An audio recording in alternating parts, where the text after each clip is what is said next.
আজকে আমি তোমাদের সাথে অর্থনীতির দুটো গুরুত্বপূর্ণ টার্মস জিডিপি এবং জিএনপি নিয়ে খুব সহজভাবে আলোচনা করব। এরপর থেকে তোমাদের এই দুটো বিষয় নিয়ে আর কোনো কনফিউশন থাকবে না। কোনো দেশের জাতীয় আয় পরিমাপ করার ক্ষেত্রে জিএনপি এবং জিডিপি দুটো গুরুত্বপূর্ণ টুলস। প্রথমে আমরা জানবো জিএনপি সম্পর্কে। জিএনপির প্রণাম কি? জিএনপির প্রণাম হচ্ছে গ্রস ন্যাশনাল প্রোডাক্ট। কোনো দেশের একটা নির্দিষ্ট সময়ের মধ্যে, বিশেষত এক বছরের মধ্যে, সেই দেশের নাগরিকরা সম্পদ উপকরণ কাজে লাগিয়ে যে পরিমাণ সম্পদ উৎপাদন করে সেটাকেই আমরা কি বলবো? সেই দেশের জিএনপি বলবো। ধরে নাও আমাদের দেশ ভারতবর্ষ, আমাদের দেশের সমস্ত নাগরিকরা সম্পদ উপকরণকে কাজে লাগিয়ে একটা নির্দিষ্ট বছরে যে পরিমাণ সম্পদ উৎপাদন করে সেটাই হচ্ছে সেই বছরের আমাদের দেশের জিএনপি, অর্থাৎ গ্রস ন্যাশনাল প্রোডাক্ট। এবার দেখো, এই আমাদের যে সম্পদ উৎপাদন আমরা করলাম, এই সম্পদ উৎপাদন করতে গিয়ে আমাদের কিছু অবচয় হয়। অবচয় বলতে কিরকম? ধরো আমরা একটা কারখানা স্থাপন করেছি, এবার সেই কারখানার জন্য আমাদের কিন্তু বেশ কিছু ব্যয় হবে, মেনটেনেন্স খরচা রয়েছে। তো সেটাকে যদি আমরা বাদ দিয়ে দিই তাহলে আমরা কি পাবো বলতো? সেখান থেকে আমরা জিএনপি থেকে যদি সেই অবচয়টাকে বাদ দিয়ে দিই তাহলে আমরা পেয়ে যাব নিট ন্যাশনাল প্রোডাক্ট। ঠিক আছে, তাহলে আমরা কি বললাম?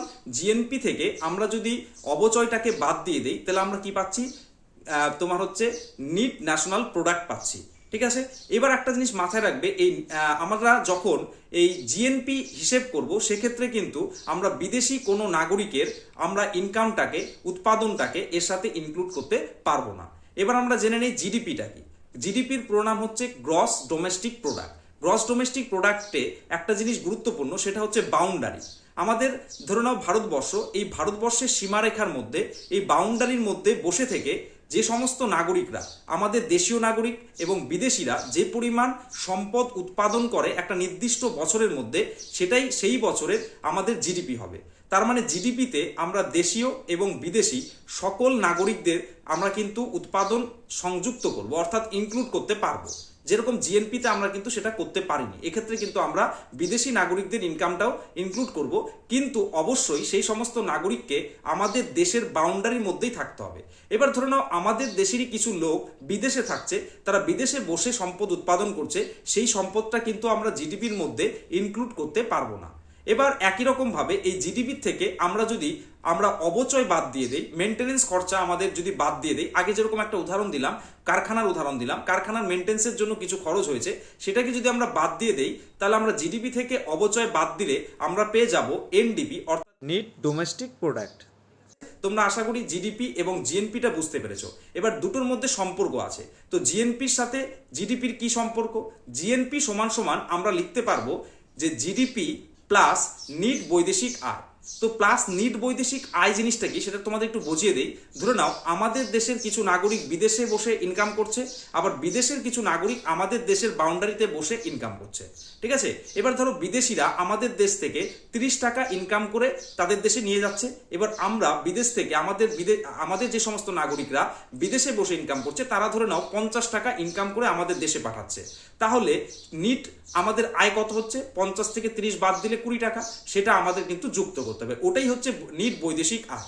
আশা করি তোমরা কিন্তু বুঝতে পারলে জিডিপির সাথে আমাদের জিএনপির কি সম্পর্ক। এবার এখান থেকে 2-3টে গুরুত্বপূর্ণ এমসিকিউ তোমাদেরকে প্রোভাইড করছি। এমসিকিউগুলো কি রয়েছে? প্রথম এমসিকিউ, প্রত্যেকটাই আমাদের ডাব্লিউবিসিএস মেন পরীক্ষায় এসেছিল। প্রথম প্রশ্নটা রয়েছে জিএনপি সমান সমান GDP plus X minus M.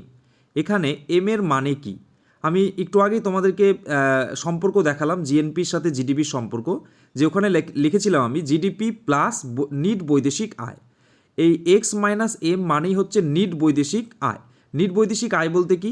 এখানে এক্স হলো আমাদের দেশের নাগরিকরা বিদেশ থেকে যে পরিমাণ টাকা ইনকাম করে নিয়ে আসে সেটা, আর এম হলো বিদেশিরা আমাদের দেশ থেকে যে পরিমাণ টাকা ইনকাম করে তাদের দেশে নিয়ে যায়। ঠিক আছে, তার মানে এখানে এম এর মানে কোনটা হচ্ছে? অপশন বিতে দেখো সঠিক উত্তর দেওয়া রয়েছে, দেশের মধ্যে থেকে বিদেশি নাগরিকদের দ্বারা প্রাপ্ত আয়।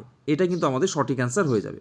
পরের প্রশ্ন, ভারতে জিডিপি জিএনপির তুলনায় বেশি কারণ কি? সবসময় বেশি থাকে, জিডিপির মানটা সবসময় জিএনপির তুলনায় বেশি থাকে। কেন থাকে?